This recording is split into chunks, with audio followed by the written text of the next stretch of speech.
How about the movies, if you were to go see a movie? Yeah, I think a regular movie was like 60 cents. And I think if you went to the drive-in movie, it was $1 or $2. And in those days, I lived in Mojave, so when I was old enough to drive, we had to go to Lancaster, which was about 35 miles away. And they had a big drive-in movie, and you drove in and you put the speaker in your window, you know, and sat in your car to watch the movie. And actually, you probably shouldn't put this on video, but what we really did was jump in the back seat and sometimes had to come back and see the movie again a second time. So. Was that before you met Audrey? It's really tough to look through steamy windows. Yes, that was before I met my current bride. As I told you, my partner and my friend still, Carl Reisman, he was the officer on the Missouri that delivered the Japanese for the surrender. This is Carl standing right here. This is the Japanese in front of MacArthur just before the signing of the surrender. And obviously, here are their signatures here, and here's the various countries that supported us that were there for the signing too. So very, very important time in our history. We might all have been speaking Japanese. So what are these pennies over here that I keep looking at? Okay, these are special pennies, and actually the head of my computer department made this for me on my 50th birthday, and they're 1943 lead pennies, and it's basically the only years that they did that. And so he put them together for me as a birthday present.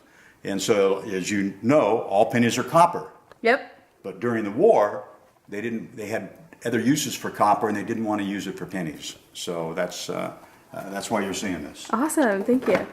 Actually, the reason I asked you down here is because you asked me what a rumble seat was. And it just so happens I've got one. So walk over here. This is a 1937 Packard. And this 1937 Packard happens to have a rumble seat.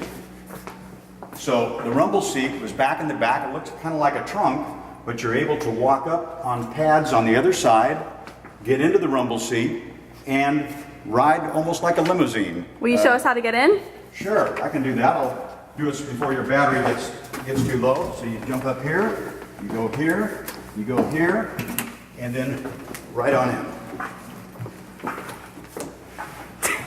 She has quite a bit of leg room because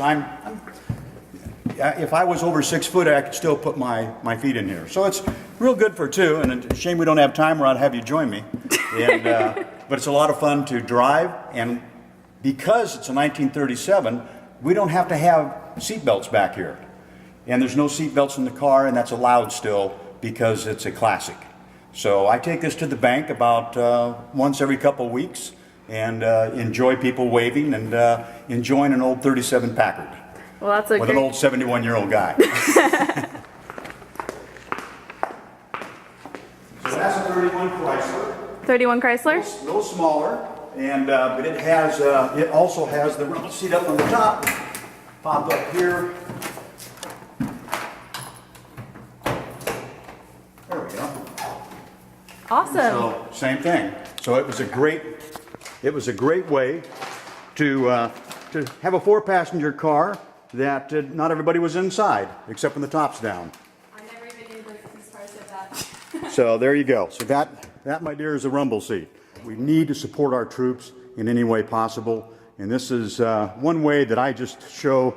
I give a lot to wounded warriors and disabled American veterans, but it's my way of showing everybody when I'm running around here in the club that don't forget our troops. As long as I got the camera here. Okay. You can come on with me here. Okay. This is one that a lot of people will remember too. It's not as old. It's an 81 DeLorean, Back to the Future. Oh, nice. So those of you that remember the Back to the Future movie, that's an 81 DeLorean for Back to the Future. Records are kind of going away in your generation. This one had 45s, but they also had 33 1/3 and 78s.